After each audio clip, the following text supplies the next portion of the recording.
Hello and welcome. You're watching Tigrai Television, coming to you live from Maqala. I'm Lalan Fechano with today's news. Here are the details. Communicable diseases have been spreading like wildfire in Tigray, where essential commercial goods such as soap have been blocked from reaching Tigray. The crisis has especially affected displaced persons that have been forced to live in overcrowded facilities across the state. We spoke with administrators of IDP camps in Shirandaslaseh in northwestern Tigray, and he say camps have so far registered more than 8,000 cases of communicable diseases and more than 60 deaths related to illness and lack of food. For more, Sarah Kalal reports. For more than a year now, Ethiopian forces have been undertaking an ethnic cleansing campaign in western Tigray. Having blocked the path to Sudan, the more than 1 million Tigrayans displaced from western Tigray have been forced to travel deeper into Tigray, where the Ethiopian government has discontinued basic services such as telecommunication, banking, as well as aid. First, there was only hunger, but the last 2 days her body started itching, and when she scratched her body started to bleed. I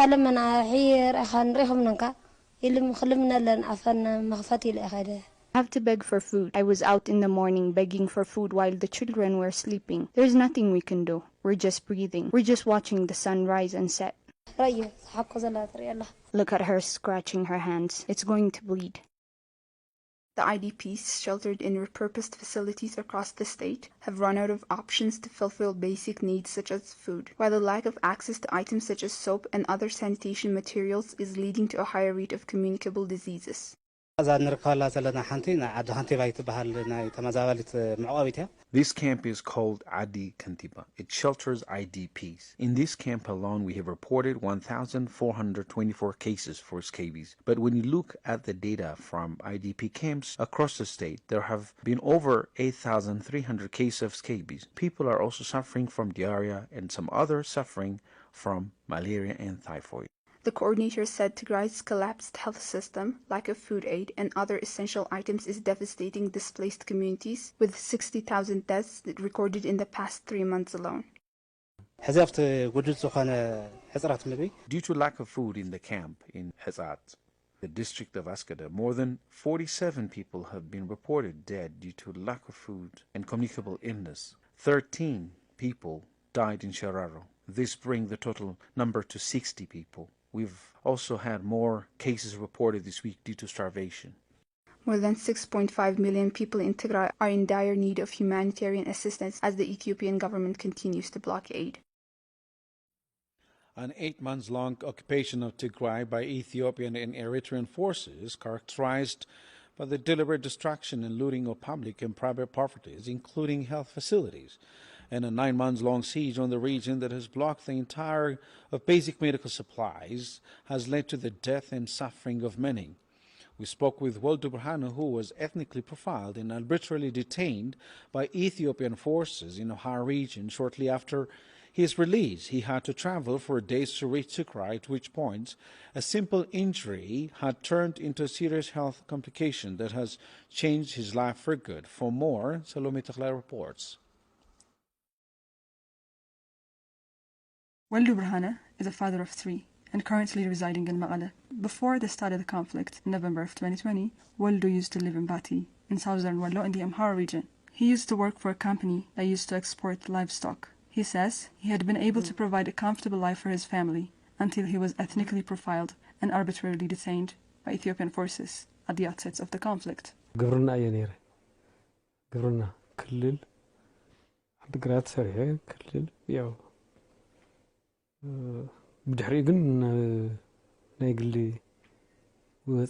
I used to work in the Bureau of Agriculture in Adigrat. After that, I started working in a private company that exports livestock such as sheep, cattle, and camel. We were working in Mile, and then we moved to Bati. While I was working there, they came and said all the materials in the company belonged to the junta. That I was a junta and arrested me. They decided to kill us, Tagaru.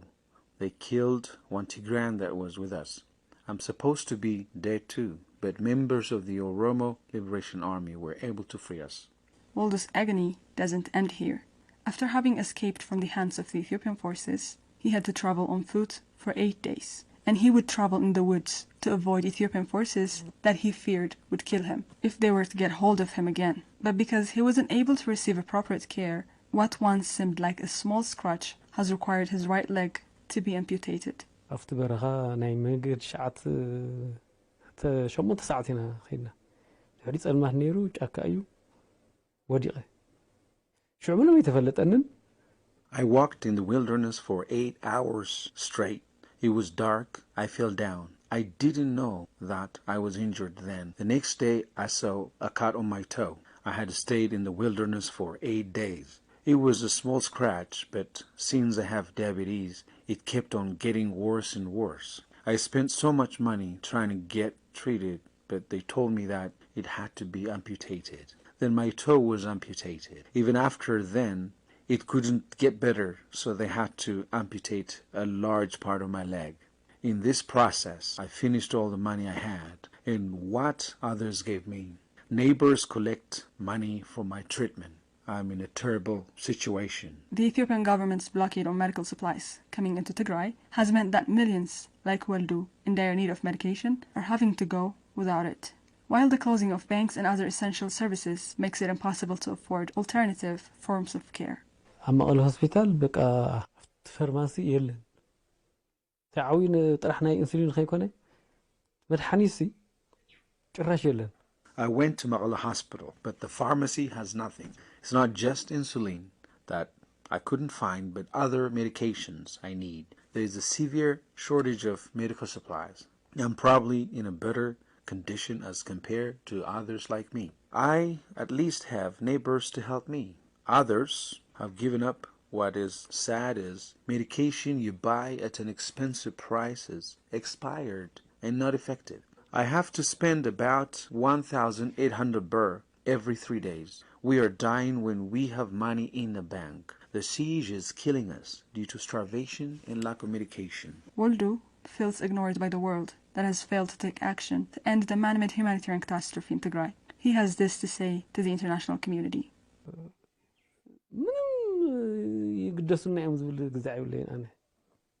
I feel like the world does not care about us. I want the world to act. People are suffering.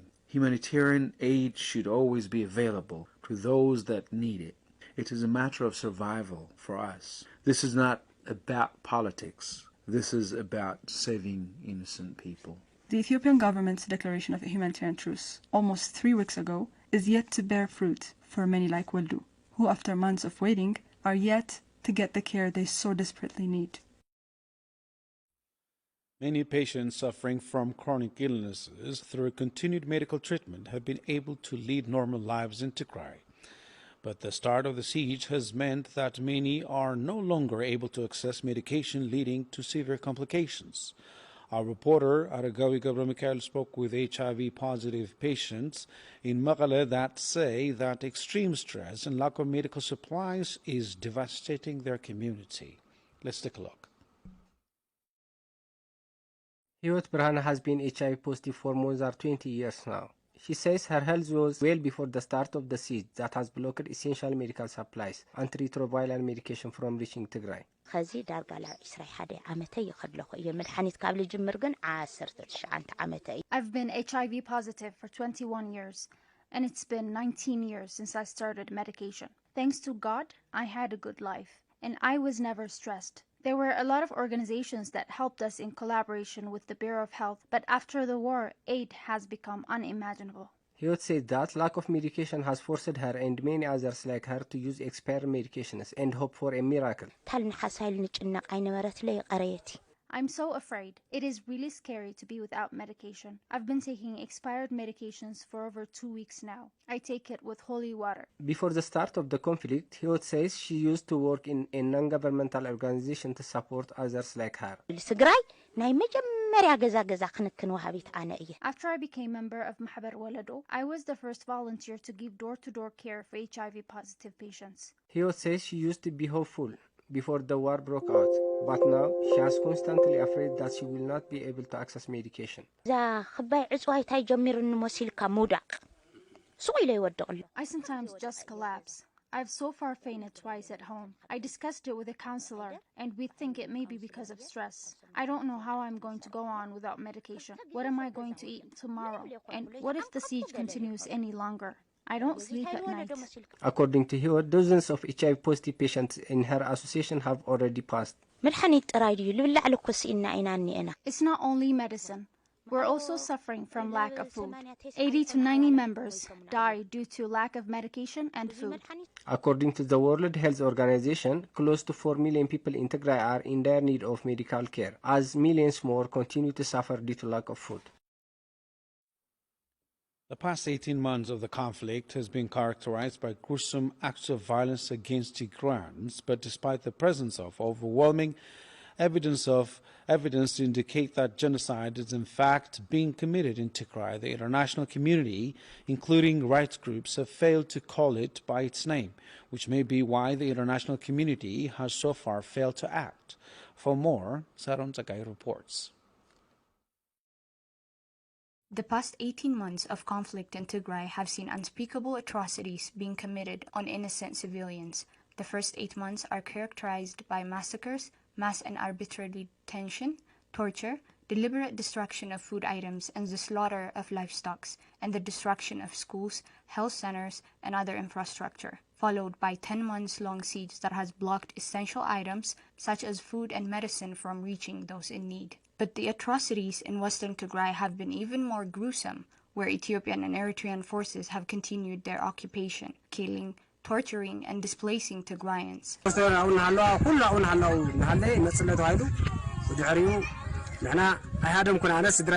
We heard that they were coming. My family ran away, but I didn't. I stayed to gather my livestock and my irrigation equipment. At 5 o'clock, both the Ethiopian and Eritrean troops came to our area. There were also tanks. When they started shelling, I stopped what I was doing and ran away as well.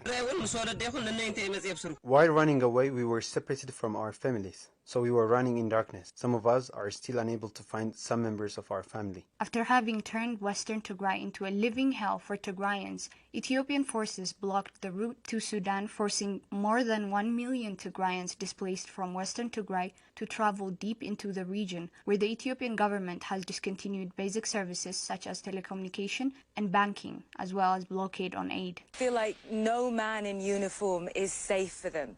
A combination of ethnic Amhara militias from the Amhara ethnic group allied with the government, soldiers from neighboring Eritrea, soldiers from the Fano Amhara ethnic militia. Even here in Hamdaed, just a few months ago, this was a safe haven for Tigrayans. There were so many refugees that were able to cross here. Now they're describing to us a toxic mix of all of those forces, the ethnic militia, the Fano militia, the Eritrean soldiers, blocking them just from across the river from where we're standing here, from coming to safety. Even here in Hamdaed, they feel that shadow, Jake. They feel that fear.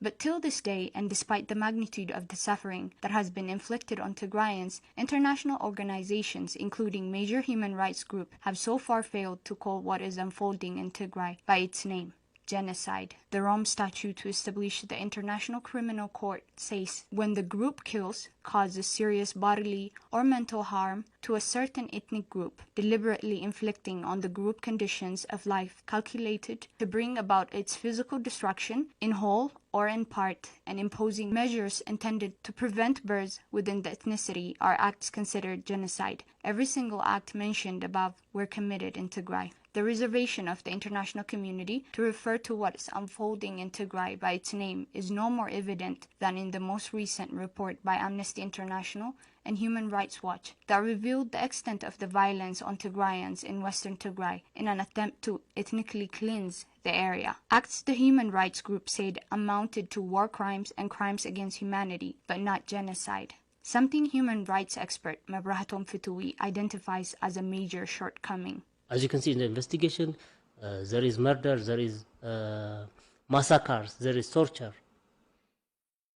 Almost all the elements of all the acts of genocide have been fulfilled, and they have been termed or they have been considered as ethnic cleansing. And so ethnic cleansing, the one who is claiming that it is ethnic cleansing shall believe that the mental element is not fulfilled. However, in the case at hand, the mental element can be easily proved. without going far, without going to any other indications, simply from the actors themselves. History tells us accountability and justice is an essential element of peace and reconciliation anywhere in the world, a sustainable solution to centuries' worth of animosity and conflict in the Horn. Our reporter visited the small village of Azraga in Tahtaya Diabo in northwestern Tigray, where residents say that the destruction of a milling house by Eritrean forces has exacerbated humanitarian situation, forcing many to go without food. For more, Kubram Muldoburhan has this report.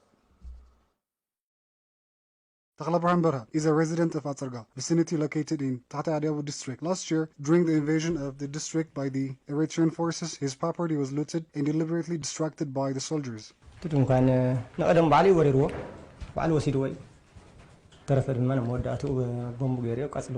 This used to be a store. The soldiers came and looted all the properties they can, then bombed and burned down the rest they couldn't take. We ran away in the morning, abandoning all our properties behind. The troops burned it down at 3 p.m. in the afternoon. I started to do this business in 2011, and I used to feed 8 people in my family. But now I have lost everything I had. Taglabrahan's grand mill that used to give service for the community for more than 10 years has been vandalized by the invading forces. There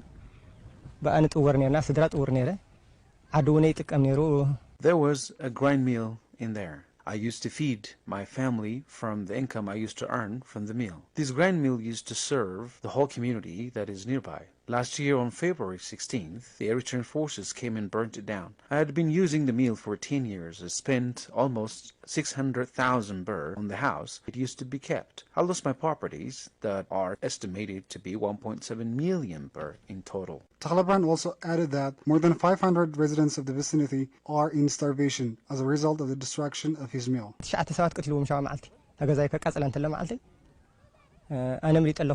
They killed 9 people on the day they burnt down my house, but I managed to escape. About 500 people used to get service from the mill, but now a lot of people are forced to crush their grains manually.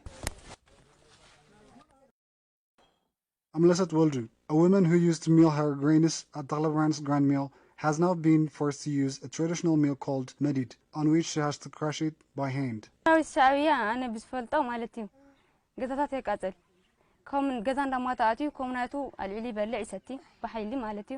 far as I know, the Eritrean troops were burning down houses, forcefully intruding into somebody's house and eating their food, raping women, and they also were beating and killing anyone they found in the streets. Because of the destruction they've done, unlike anything I've ever seen, I'm forced to crush my grains with my hand.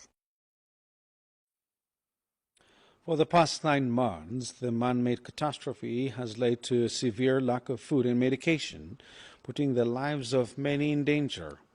The harm being made to mothers and children of Tigray continue to affect the current and the future of Tigray and Tigrayans. In effect, Magala Hospital says the number of children born preterm is showing up a sharp increase. For more, Wintakirana reports.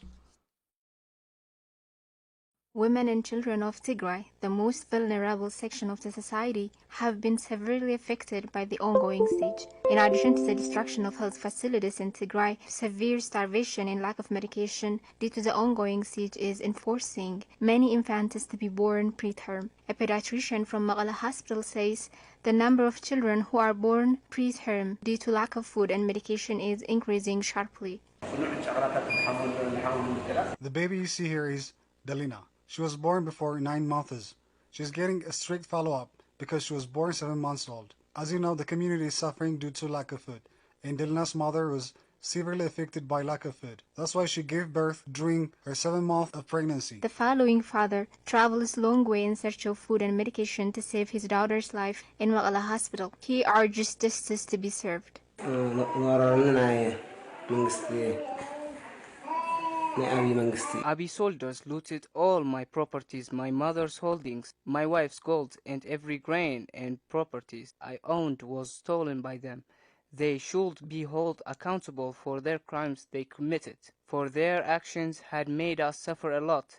they should be judged by the international laws. The all-encompassing siege in Tigray that has blocked all essential items, including food and medication, is putting the lives of many mothers and children in danger. Health professionals in Maqala Hospital say the hospital is in tough situation, for there is no medication and medical supplies to treat the suffering mothers and children.